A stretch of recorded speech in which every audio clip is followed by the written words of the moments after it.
मध्य प्रदेश महिला पर्यवेक्षक की एग्जाम कंटिन्यू चल रही है और आप में से जिन जिन विद्यार्थियों का मध्य प्रदेश महिला पर्यवेक्षक की एग्जाम अभी बाकी है, ये वीडियो डीएसए के मंच से आप सभी के लिए डेडिकेटेड है।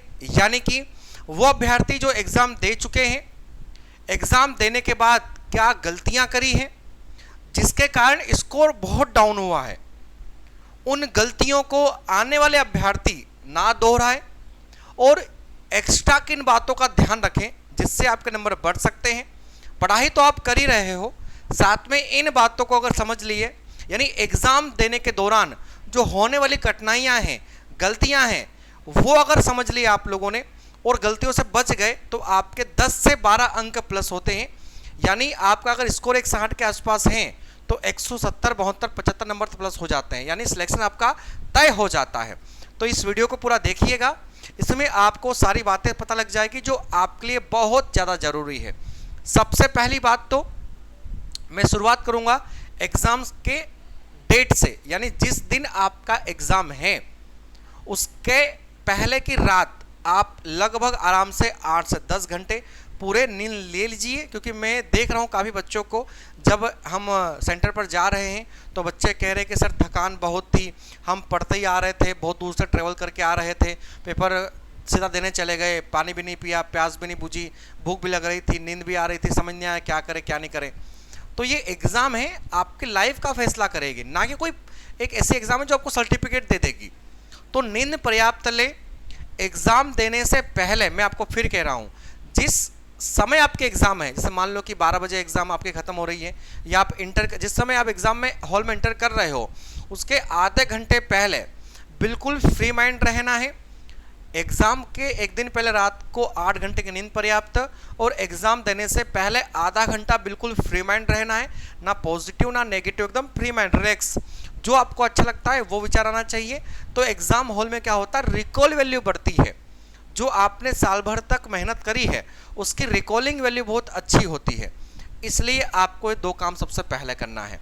अगला काम, कुछ ऐसे उपकरण ना लेके जाएं जिससे आपको एग्जामर बाहर करे, क्योंकि उसके लिए हमने पहले आपको बता दिया है किन किन बातों का आपको ध्यान रखना है एग्ज़ाम हॉल में जाने के दौरान।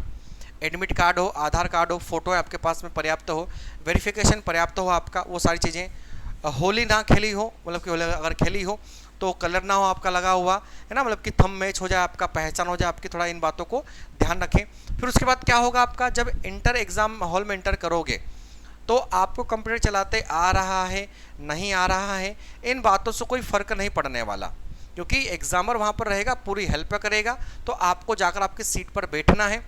आस पड़ोस पे के बच्चे अभी तक नहीं आए हैं या आ गए हैं उनसे वार्तालाप नहीं करना है, क्योंकि उसमें आपका माइंड चेंज हो जाएगा। वहाँ पर बैठने के बाद आपको ये दिमाग लगाना है कि 3 घंटे हमको धैर्य से अपने फोकस पर बैठने को मिल जाए। पड़ोस वाला क्या कर रहा है क्या नहीं कर रहा उसको अवॉइड कर देना है, छोड़ देना है, क्योंकि बहुत जगह देखने को मिला जब एग्ज़ाम हॉल में बैठते हो तो उसमें आपको कम से कम 20-30 मिनट का लेग मिलता है, क्योंकि उसके बाद एग्ज़ाम चालू होगी, उसमें सारी प्रक्रिया होती है, सारे बच्चे आते हैं, बैठते हैं ना, इंटर करते, सब कुछ होता है, उसमें वार्तालाप होती है, कौन कहाँ से नहीं है, वो सब बंद करना, अपना फोकस अपनी उस पढ़ाई पर फिर लेके आना कि हमने क्या क्या पढ़ा है, क्या क्या हमने मेमोराइज करा है, अपने मन में रिकॉल वैल्यू को थोड़ी बढ़ाना है। एग्ज़ाम जब प्रारंभ होगी तो उसके पहले आप ये तय कर लिए होंगे कि 4 खंडों में पोषण स्वास्थ्य खंड है, खंड बी, जिसमें आप लोगों के पास में अगर देखोगे तो आप लोगों को वहाँ पर क्या क्या मिलता है बता दूं। प्रथम खंड पोषण स्वास्थ्य, द्वितीय खंड आप लोगों का योजना अधिनियम, कंप्यूटर, मैथ और रीजनिंग, तृतीय खंड पूरा मैनेजमेंट, चतुर्थ खंड आपका बाल विकास।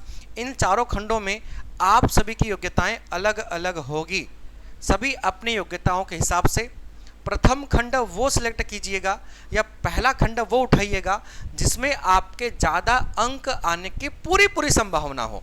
भाई कोई बीबीए करा होगा, एमबीए करा होगा तो मैनेजमेंट को सबसे पहले पकड़ेगा। कोई बीएससी, गर्ल्स अधिकतर बीएससी वगैरह करते हैं, बायो वगैरह में आती है, तो पोषण स्वास्थ्य आपका मजबूत होगा, तो पहले वो उठाइएगा।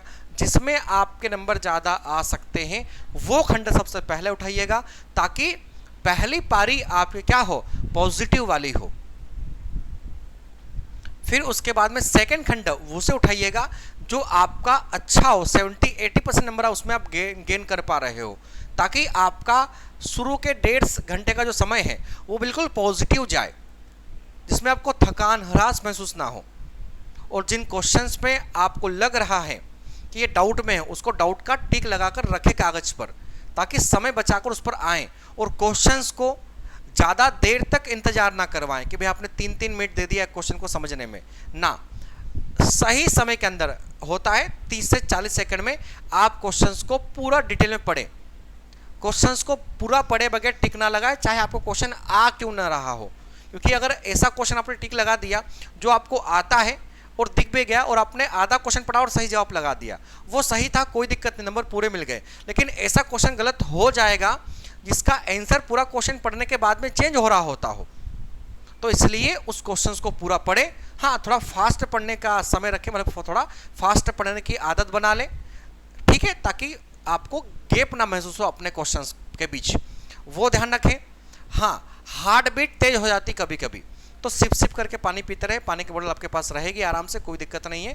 समय का विशेष ध्यान रखें। बच्चों से यही सुनने को मिला है कि समय हमें कम मिला, हम क्वेश्चन ही कर रहे थे, पेपर का टाइम आउट हो गया, तो अपना समय पहले ही बना के चले। प्रैक्टिस सेट इसलिए लगाए जाते हैं, मॉक टेस्ट इसलिए दिए जाते हैं कि आप अपना समय निर्धारित कर सको कि चारों खंडों में आप कितना कितना समय दोगे, ये अभी तय कर लें एग्ज़ाम देने के पहले ही, क्योंकि इसकी प्रैक्टिस होना जरूरी है। पता लगा आपने किसी एक खंड में समय 1 घंटा दे दिया और कोई सा खंड आपका अधूरा रह गया, तो नंबर आपके टूटेंगे।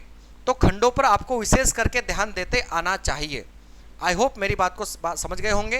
क्वेश्चंस पूरा पढ़ना है और इत्मीनान से पेपर हल करना है, कोई हड़बड़ी ना हो। अगर किसी क्वेश्चंस में घबराहट हो रही है कि अरे गलत हो गया, अरे अब क्या करूँ, अब क्या करूँ, समझ नहीं आ रहा है, उसको शांत फ्री ना ऑल इज वेल माइंड करके उसको छोड़ दो, क्योंकि उसके चक्कर में बाकी पेपर ना खराब हो जाए, बाकी क्वेश्चन खराब ना हो जाए। हमें 170 क्वेश्चन ही अटेम्प्ट करो, ये मान के चलो, लेकिन ऐसे करो कि नंबर पूरे 170 उठ के आ जाए, ये हमारा टारगेट है। 2, 4, 10 क्वेश्चन छोड़ दोगे चलेगा, लेकिन बाकी सारे क्वेश्चंस पर पूरा ध्यान हो और सही नंबर उससे उठ के आए। आई होप आप मेरी बातों को समझ रहे होंगे, मैं क्या आपको कहना चाह रहा हूं, ठीक है। बिल्कुल। रही बात आपके स्कोर्स की कट ऑफ की, तो उसके लिए मैं एक अलग वीडियो बनाकर आपको बता दूंगा, डीएससी की टीम आपको बता देगी, ठीक है।